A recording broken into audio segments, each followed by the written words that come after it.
लेके समझने समझाने के लिए बहुत अच्छे से एक प्रोसेस तैयार कर रहा हूँ आप लोगों के साथ। और चीज़ें चलेंगी, बहुत अच्छा चलेंगी, बस आप लोगों का थोड़ा सा साथ चाहिए। बस आप लोग चीज़ों जुड़े रहिए चीज़ों को लेकर। मैं बहुत सारी चीज़ें आप लोगों के साथ शेयर करने वाला हूँ, बहुत अच्छी अच्छी पॉइंट और ऐसे ऐसे कॉन्सेप्ट, ऐसे ऐसे पॉइंट आपसे शेयर करूँगा तो आप लोग शायद बुक में भी नहीं दिखेगा आप लोगों को, जब पढ़िएगा सही से दिखेगा आप लोगों को, नहीं दिख पाएगा। क्योंकि कुछ चीज़ें होती है ना वो एनालिसिस से होती है, वो ऑब्जर्वेशन होता है हमारा। कुछ बातें हम पढ़ते 10 बातें हैं, लेकिन हम अपना एक बात अगर उस 10 बातों में से अपने तरफ से एक बात को अगर हम निकाल पा रहे हैं तो हम लोग क्या करते हैं ना, वो हमारा ऑब्जर्वेशन होता है।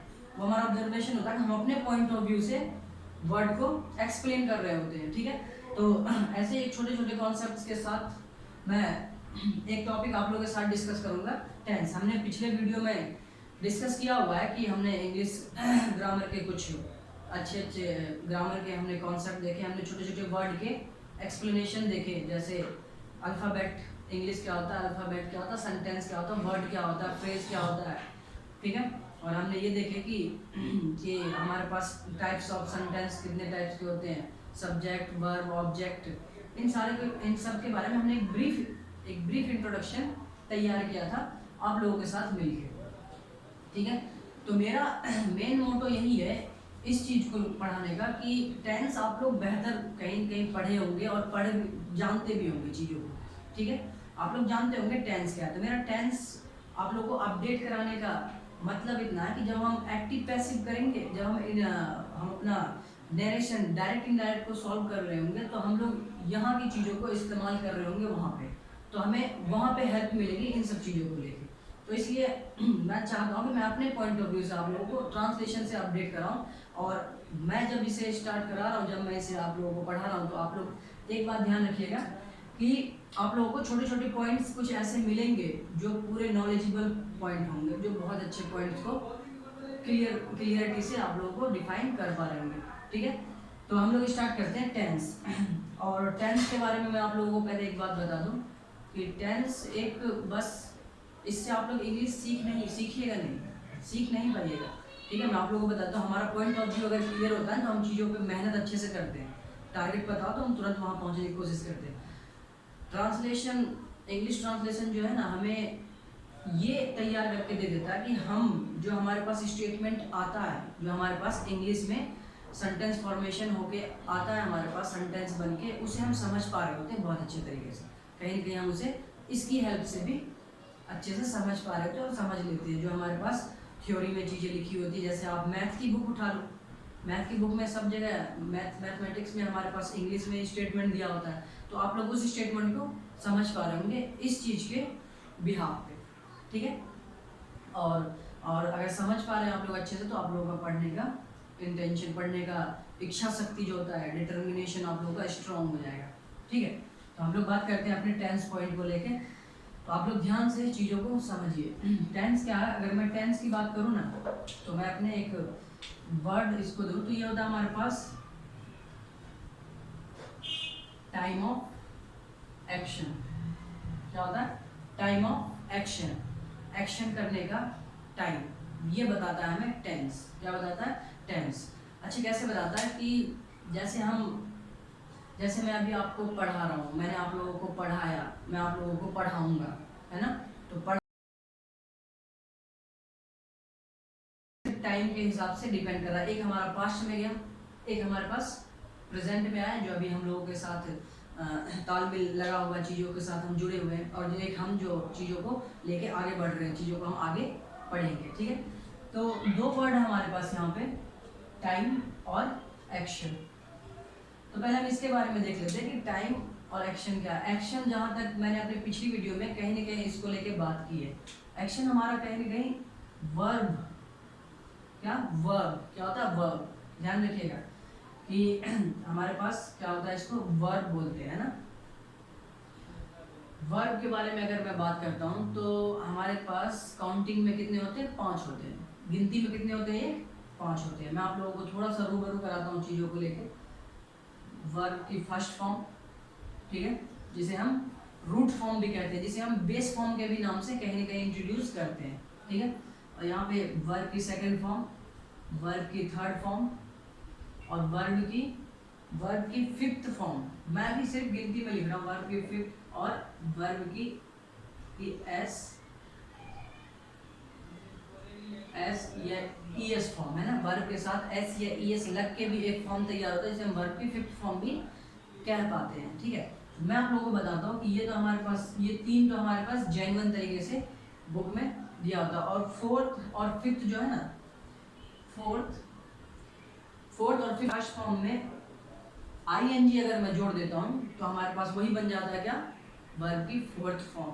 और यही मैं एक काम और करूँ, अगर वर्ब की फर्स्ट फॉर्म में एस या ई एस लगा दूं, वर्ब की फर्स्ट फॉर्म में एस या ई एस लगा दूं, तो उसी को एक नाम दे देते हैं वर्ब की फिफ्थ फॉर्म। ठीक है, आप लोगों की बुक में इंट्रोड्यूस कराया गया होगा चीज़ें, तो आप लोग देख सकते हैं।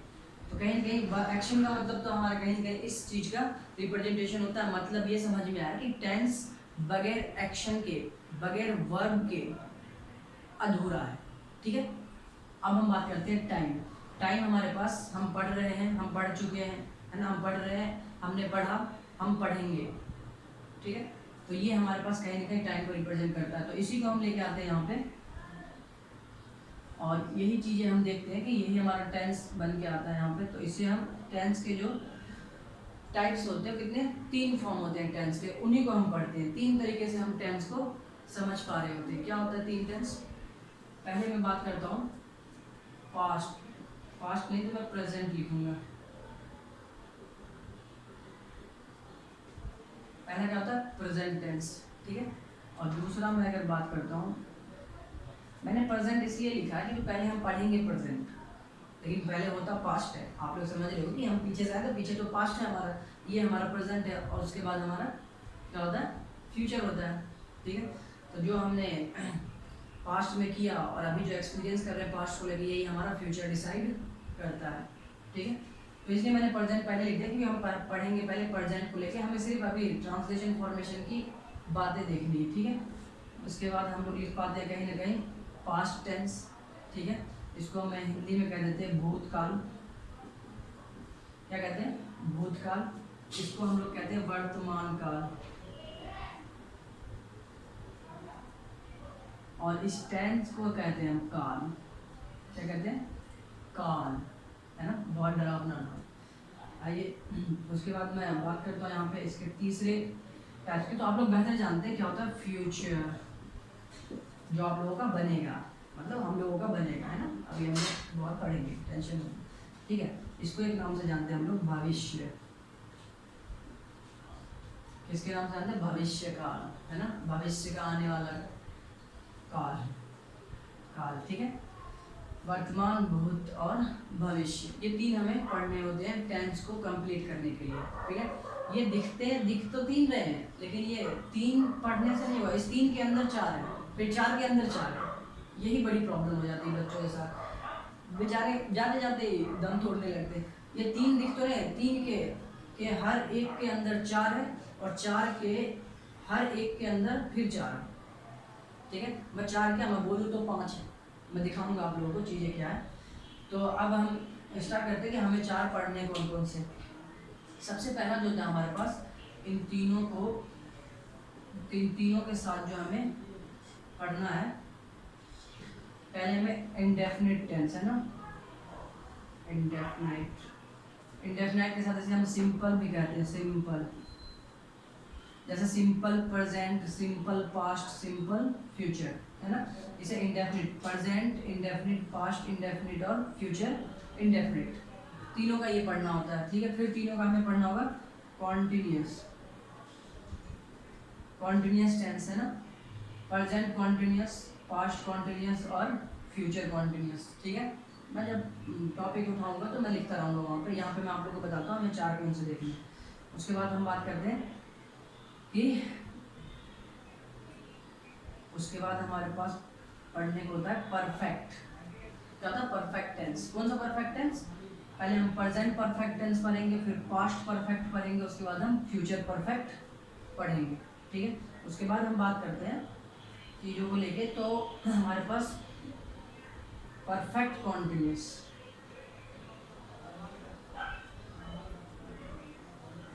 परफेक्ट कॉन्टिन्यूस टेंस, है ना ये।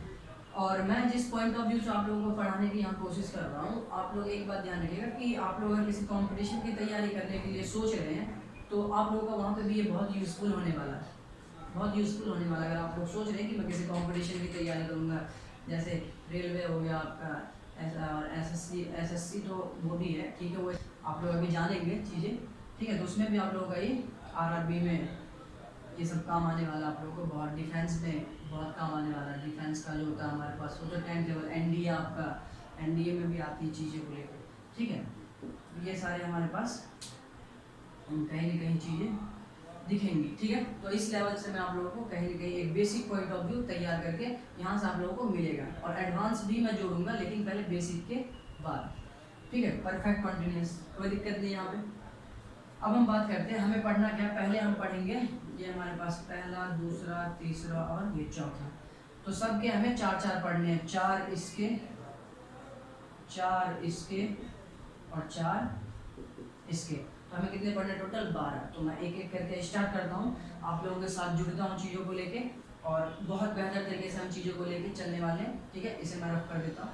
तो हम लोग पहला पढ़ेंगे प्रेजेंट इंडेफिनिट, ठीक है। आप लोग इसे राइट डाउन कर लीजिए।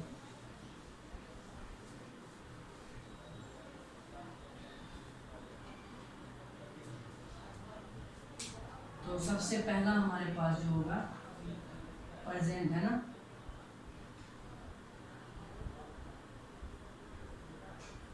प्रेजेंट में हम लोग पहला जो पढ़ेंगे वो हमारा होगा प्रेजेंट इंडेफिनिट।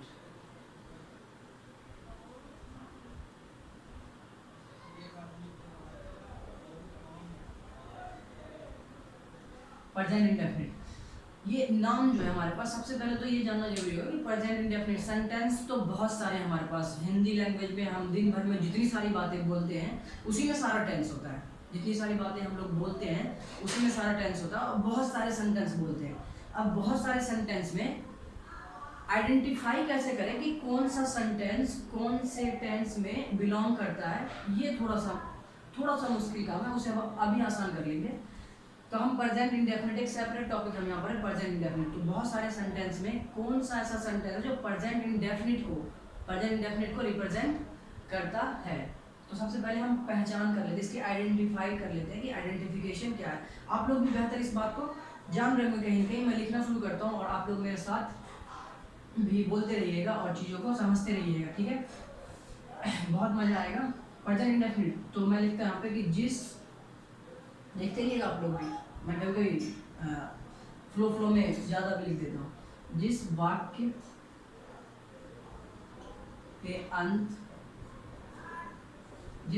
के अंत में ता है, ते है, ती है ना। जिस वाक्य के अंत में ता है, ते है, ती है, उसे हम प्रेजेंट इंडेफिनिट के नाम से जानते हैं, या उसे प्रेजेंट इंडेफिनिट कहा जाता है, ठीक है। क्या मैं ठीक हूँ यहाँ तक? आप लोगों को समझ में आ रही चीज़ें, ठीक है। सेंटेंस अभी हम लेंगे एग्जाम्पल के लिए, आप लोग बेफिक्र रहिए। इस बात को आप लोग मान रहे होंगे बहुत अच्छे तरीके से, ठीक है, इतना तो आप लोगों को पता है। चलिए ठीक है, हम आगे बढ़ते हैं चीज़ों को। मैंने लिखा है जिस वाक्य के अंत में, मैं कुछ एक आध सेंटेंस लिखने की कोशिश करता हूँ और आप लोग उसे देख के बताइएगा कि ये प्रेजेंट इंडेफिनिट है अथवा नहीं है, ठीक है। चलिए मैं लिखता हूँ पहला वाक्य। अच्छा, वाक्य क्या होता है ये आप लोगों को पता होना चाहिए। सेंटेंस इंग्लिश में ना, सेंटेंस किसको कहते हैं? जिसका एक कंप्लीट सेंस बनता हो, जिसका एक कंप्लीट मीनिंग हो, है ना, वही हमारा वाक्य होता है। और कंप्लीट मीनिंग के साथ साथ अगर वाक्य के अंत में ता है तो वो आपके हिसाब से, मतलब हमारे हिसाब से क्या होता है? Present indefinite. तो मैं लिखता है यहाँ पे कि वह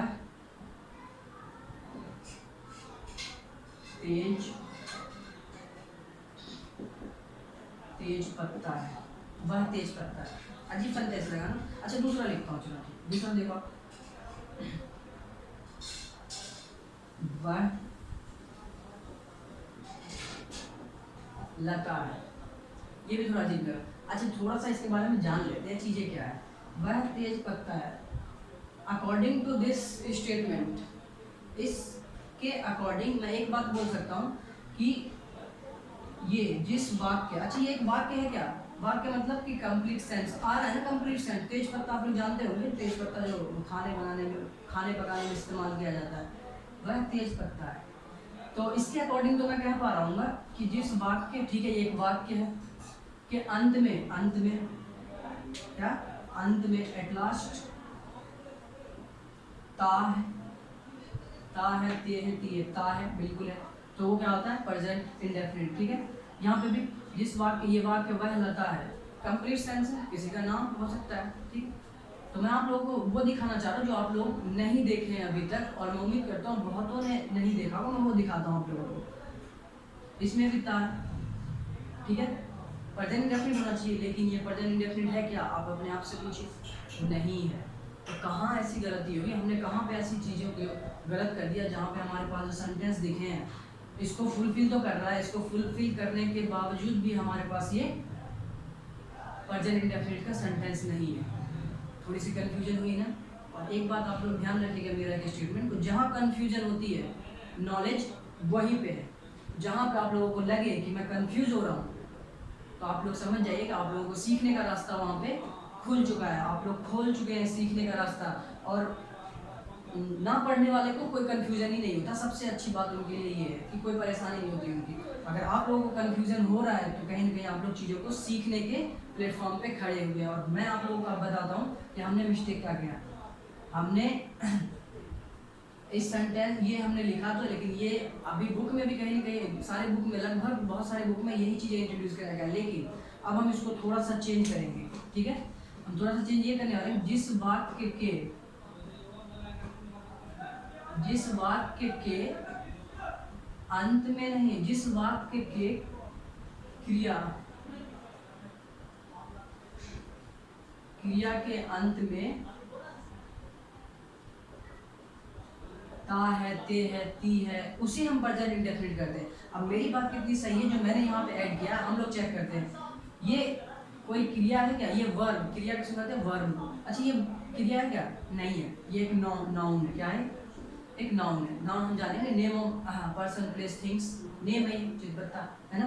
लता भी एक नेम है किसी का, ये भी हमारे पास क्या वर्ब नहीं है। तो अब हम चीज़ों को सही करने लग रहे होंगे कि अब मैं बोलता हूँ कि ये तो हमारे पास इंडेफिनिट नहीं होगा। क्यों, क्योंकि क्रिया के अंत में जो हमारे पास एक बहुत अच्छा डेफिनेशन निकल के आता है कि क्रिया के अंत में होना चाहिए ता, ते, ती, ना कि नाउन के, है ना। तो अब मैं लिखूंगा कि जैसे मैं क्रिकेट खेलता हूँ। आप लोगों को वर्ड पता होना चाहिए, जिस भी वर्ड के लास्ट में ना आता है वो वर्ब हो जाता है। खेलना, हंसना, रोना, मानना, मनाना, जागना, जगना, जगाना, हंसना, हंसाना, रोना, भागना, दौड़ना, उछलना, कूदना, ये सारे क्या है, वर्ब है। अब देखो, अब जो मैंने एक सेंटेंस तैयार किया आप लोगों के लिए, अब आप लोग इसे यहाँ से मैच करो, आप लोगों को बहुत अच्छी तरीके से समझ में आ रहा है कि मैं क्रिकेट खेलता हूँ। खेलना हमारे पास एक वर्ब है, और वर्ब के अंत में ता है। ठीक है, इसका मतलब ये है कि ये हमारी बातें कहीं ना कहीं एक बहुत अच्छी तरीके से तैयार हो चुकी है। ठीक है, आप लोग अब ये गलती मत करिएगा कि जिस वाक्य के अंत में नहीं है। प्रेजेंट की बात करो, प्रेजेंट इंडेफिनिट को आइडेंटिफिकेशन करने के लिए मेरा पॉइंट ऑफ व्यू क्या था चीज़ों को समझाने का, वो आप लोग समझ चुके होंगे कि मैं क्या समझाना चाह रहा था आपको। तो आप लोग अपना स्टेटमेंट चेंज कीजिए, और ये स्टेटमेंट आप लोगों के लिए आज से आप लोग चीज़ों को एक अच्छे तरीके से समझा पा रहे होंगे और समझ रहे होंगे। ठीक है, मैं क्रिकेट खेलता हूँ, this is the present indefinite. ठीक, तो ये हमारे पास आइडेंटिफिकेशन है। अब आइडेंटिफिकेशन तैयार। अब इसमें भी हमारे पास 4 टाइप के सेंटेंस होते हैं, इसमें भी हमारे पास 4 टाइप के। बहुत बेसिकली बात करेंगे, आप लोग सीखिएगा तो टाइम देना पड़ेगा। अगर आप लोग सीखना चाहते हैं तो आप लोगों को टाइम, वक्त देना पड़ेगा। ठीक है, तो ये बात है। ठीक है, नहीं तो करवाने को मैं 5 सेंटेंस दिखाता खत्म है, तो वो कोई मज़ा नहीं आता, मुझे भी नहीं आता, आप लोगों को भी नहीं आता। ठीक है, तो अब हम क्या कर रहे हैं कि प्रेजेंट इंडेफिनिट का हमने आइडेंटिफिकेशन देख लिया कि ये है। प्रेजेंट इंडेफिनिट के भी 4 टाइप के सेंटेंसेस हमें दिखेंगे। कौन कौन से, प्रेजेंट इंडेफिनिट के नहीं, हर टेंस के, प्रेजेंट इंडेफिनिट, प्रेजेंट कॉन्टिन्यूअस, ठीक है, प्रेजेंट परफेक्ट कॉन्टिन्यूअस, सबके 4 दिखेंगे। यही 4 जो मैं लिखने वाला हूँ। पहला अफर्मेटिव, जो पॉजिटिव, जिसे हम पॉजिटिव सेंटेंस भी कहते हैं।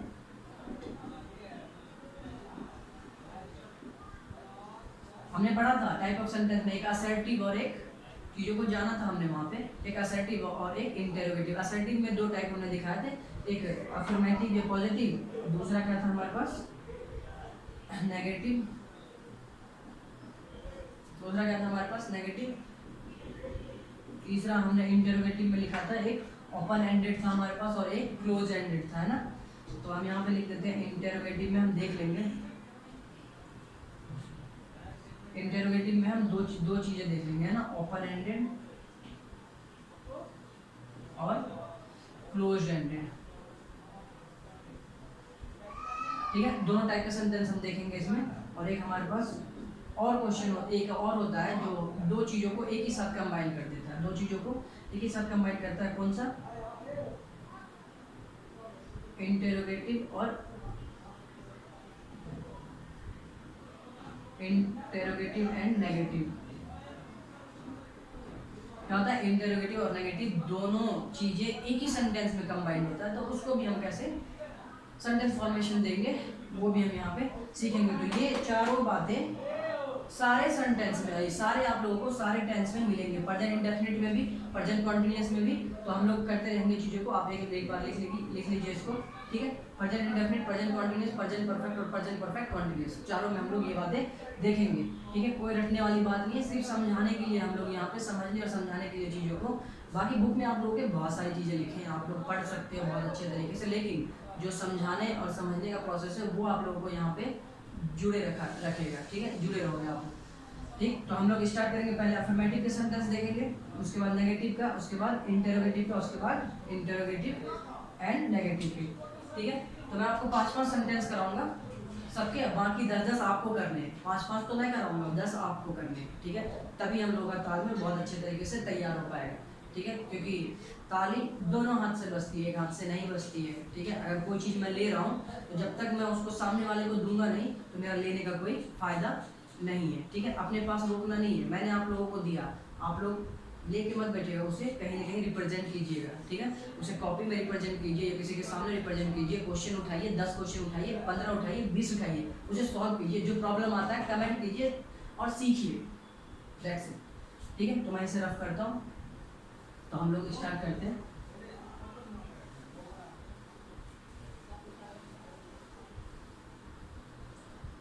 तो पहले टाइप का हम लोग जो सीखेंगे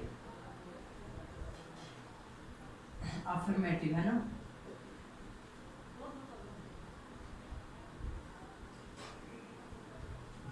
अफर्मेटिव सेंटेंस हमारा कहीं ना कहीं ये बिलोंग करता है, मैं क्रिकेट खेलता हूँ, ठीक है। अब बनाने का, सबसे पहले इसको बनाने के हमारे पास कॉन्सेप्ट क्या तैयार होते हैं, तो उसके बारे में बात कर लेते हैं कि हमारे पास सेंटेंस फॉर्मेशन जो होता है, सेंटेंस फॉर्मेशन जो होगा इसका सब्जेक्ट, वर्ब और ऑब्जेक्ट के बिहाफ पे जो हम एक कॉन्सेप्ट तैयार कर रहे होंगे, एक हम जिसे रूल भी कह सकते हैं, रूल के नाम से लोग जानते हैं, तो रूल बोलना वो नहीं, कॉन्सेप्ट हम लोग समझेंगे, ठीक है। उसके अंदर भी हम चीज़ें देखेंगे कि क्या है। तो सेंटेंस फॉर्मेशन में इसका कैसे करूँगा, सबसे पहले क्या लिखेंगे हम लोग, सब्जेक्ट, ठीक है। किसी भी सेंटेंस में सबसे पहले सब्जेक्ट लिख लिया, किसमें, अफर्मेटिव सेंटेंस में सब्जेक्ट लिखा प्लस, ठीक है। अब ध्यान रखिएगा कि वर्ब की फर्स्ट फॉर्म में एस या ईएस लगाते हैं, किसमें, प्रेजेंट इंडेफिनिट के अफर्मेटिव सेंटेंस में वर्ब की फर्स्ट फॉर्म में एस या ईएस का इस्तेमाल करते हैं, दैट मीन्स कि वर्ब की फिफ्थ फॉर्म इस्तेमाल करते हैं। अच्छा, वर्ब की फिफ्थ फॉर्म कैसे तैयार होती है वो अभी हम बात करेंगे, किसमें एस लगेगा, किसमें ईएस लगेगा, मैं अभी आप लोगों को बताऊंगा, ठीक है। प्लस ऑब्जेक्ट, तो इतनी सी बात आप लोगों को ध्यान रखना है अफर्मेटिव सेंटेंस के फॉर्मेशन के लिए, इतनी सी बात। मैं यहाँ पे आप लोगों को ये सेंटेंस एक लिखा, मैं इसको बनाने की कोशिश करता हूँ आप लोगों के साथ, ठीक है। तो आप लोगों को पहले ये भी पता होनी चाहिए कि आई, कुछ सब्जेक्ट होते हैं जो मैं लिख देता हूँ, आई वी यू, दे, ही, सी,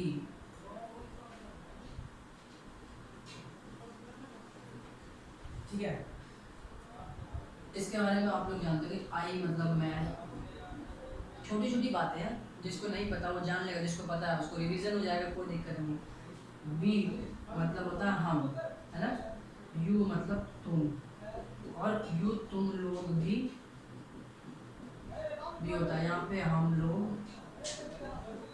लोग भी होंगे, ठीक है। दे मतलब वे या वे लोग, है ना, वे या वे लोग, है ना, उनका क्या होता है दे। ही मतलब वह होता है किसके लिए, मेल के लिए। आप लोग मेल के लिए लिखते हैं ना, मेल के लिए हम ही लगाते हैं। कोई बॉयज होता है ना, वह लड़का, है ना, मतलब वह, अगर हम वह लड़के के लिए बोल रहे हैं तो हम ही लगाएंगे। अगर मैं वह, इसका मतलब भी वही होता है, वो किसके लिए, फीमेल के लिए हम लगाते हैं। फीमेल के लिए अगर मैं वह कह रहा हूँ किसी गर्ल्स के लिए तो मैं सी लगाऊंगा। क्या लगाऊंगा, सी, ठीक है। इतनी सी बात आप लोग समझ पा रहे हैं। और मैंने अभी अपनी पिछली वीडियो में एक चीज़ आप लोगों को बहुत अच्छे तरीके से समझाया था कि फर्स्ट पर्सन, सेकंड पर्सन और थर्ड पर्सन की वीडियो बहुत अच्छे तरीके से उसे देखिए। यहाँ पे उसी का इस्तेमाल होना है, ठीक है। और मैं बोलूँगा आप लोग वहाँ पे उसे अगर देखे होंगे तो आप लोग यहाँ पे उसे अच्छे तरीके से इम्प्लीमेंट कर पा रहे होंगे। मैं क्रिकेट खेलता हूँ। मैं मतलब आई सबसे पहले सब्जेक्ट जो करता है ना, डूअर जो करता है काम को, सब्जेक्ट प्लस वर्ब, खेलता हूँ, है ना, खेलना वर्ब है, क्या लिखेंगे, प्ले। अब यहाँ पे एक बात थोड़ी सी समस्या आ गई है कि प्ले लगाऊं या प्लेज लगाऊं, एस या ईएस लगाऊं या नहीं लगाऊं, ठीक है। तो यहाँ पे मैं थोड़ा सा एक और चेंजेस करने वाला हूँ। अब देखिए यहाँ पे चीज़ों को देखने के बाद यहाँ आप लोग देखिए कि अगर सब्जेक्ट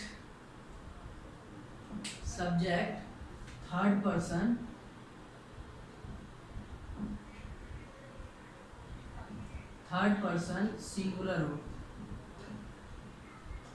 क्या हो, सब्जेक्ट अगर थर्ड पर्सन सिंगुलर हो तो हम एस या ईएस लगाएंगे, ठीक है, एस या ईएस लगाएंगे। ये पहला। और एक दूसरा तरीका भी निकल के आता है, वो मैं लिख देता हूँ कि अगर सब्जेक्ट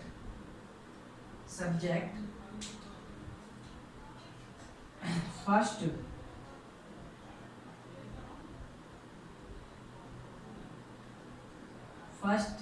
या सेकंड पर्सन हो, फर्स्ट या सेकंड पर्सन हो, सिंगुलर प्लूरल दोनों के लिए, ठीक है, फर्स्ट या सेकंड पर्सन हो तो हमारे पास वर्ब में एस या ईएस नहीं लगेगा। वर्ब में मैं लिख देता हूँ पूरा, एस या ईएस नहीं लगेगा।